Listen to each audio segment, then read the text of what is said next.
So what's up, all wrestling fans? I'm about to just post one more video before I go for a few days rest over the weekend and come back possibly with a Monday Night Raw review of this Monday night's Raw.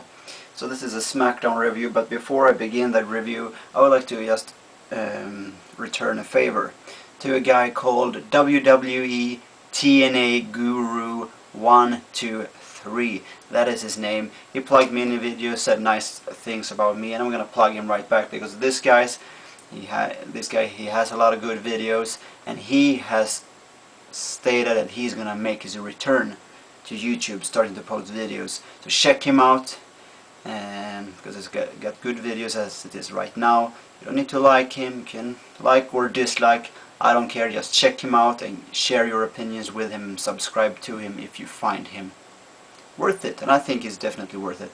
And you can see a link to him in my information box over there. So heading on to SmackDown right now. This was indeed Jeff Hardy's last SmackDown, as it seemed a real emotional send-off from the fans somewhat before CM Punk smacked him down with the title belt. The main event was a steel cage match, pitting Jeff Hardy versus CM Punk.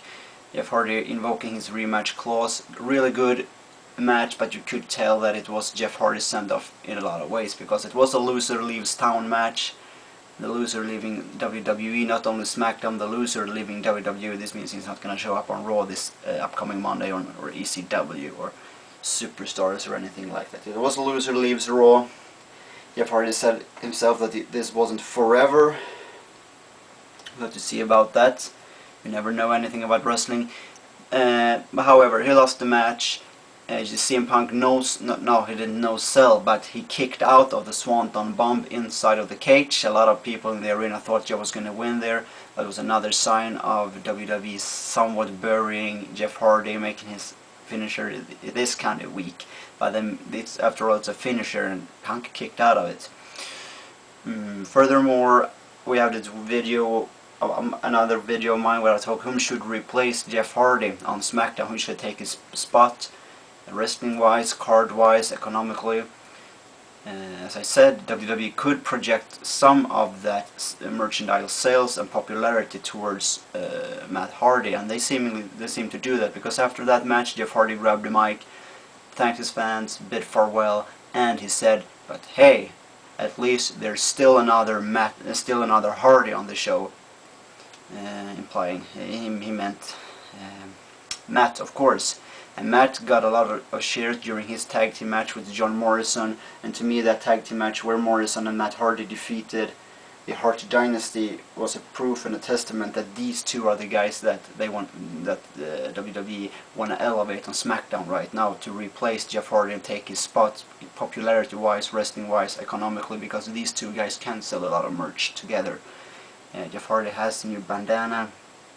I don't know if they're gonna make anything of that. He has t-shirts. He has a lot of cool stuff. So yeah, and there were "Let's Go Hardy" chants. So it will perhaps be pretty easy for fans to turn over to like Matt Hardy. And Matt Hardy has been booked very solidly lately since returning, and also as a face. So they're gonna perhaps pair these two to help each other. Matt Hardy is a Hardy, which can help Morrison rise.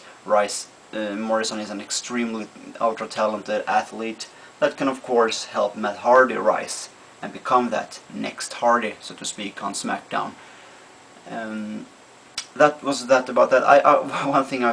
Two things I found a little odd about the SmackDown is, first off, you had Theodore Long, the GM, coming out during the opening segment, which is a promo of CM Punk and Jeff Hardy, where they come to an agreement that yes, tonight's loser of the main event will leave WWE. And I mean, what boss of a wrestling promotion, brand, whatever, would want that to happen? Why did not Theodore Long, the GM, come out and say, hey, come on guys, does it really have to be this way?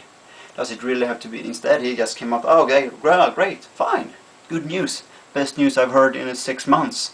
That would be terrible news, especially for a GM that is on probation, that is Ted Long. Vince McMahon has made it very clear now, week in, week out, that Theodore Long is on probation. And I mean, getting rid of one of your top talents, the former World Heavyweight Champion, is not especially good business in any aspect whatsoever. That was weird, Another thing that was weird was the way, I really thought the first time earlier in the night when they advertised Undertaker is going to show up next week. First off, two SmackDown shows to build up the match. That is going to be CM Punk and Undertaker at Breaking Point in a submission match. It's official. 2 SmackDown shows is too little. Of course they had SummerSlam, but that's too little.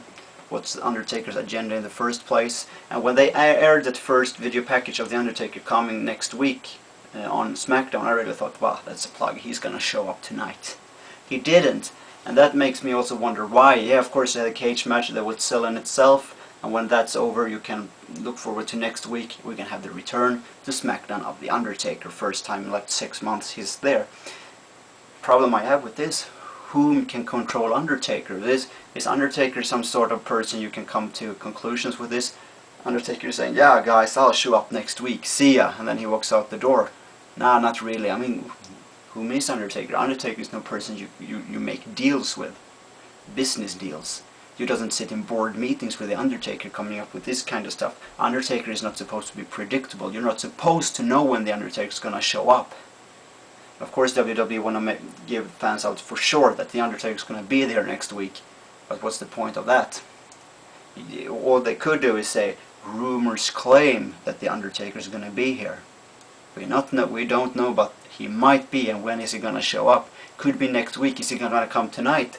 They could also have that factor during the match, because WWE do indeed want to bury Jeff Hardy and make them fans forget about Jeff Hardy, like they did at SummerSlam. A lot of people love the TLC match in itself, but how many moves do we remember from that match? We remember CM Punk taking the title down. We remember the Swanton. Except for that, everyone remembers the Undertaker. Even people have said that's their favorite match due to the Undertaker returning after the match. So I don't really see why. So I don't like this two stuff. That's overall good showing, good matches. Michelle McCool is getting more and more over as a heel. CM Punk will be a great heel after what he did to Jeff Hardy after the match and during Jeff Hardy's farewell segment. To close things off, I just want to tell people to check out another guy. His name is X Chig Magnet Prod X. He's got a lot of fresh stuff, new videos of what has recently happened in WWE, new stuff all the time, videos from SummerSlam, Raw, SmackDown, ECWs. Check him out. I like his videos, and he gives a really hard work on that. And his information can also be found right over there in this information box. Thank you for watching. I will now take a break for about 3 days over the weekend and just soft. Have a nice day.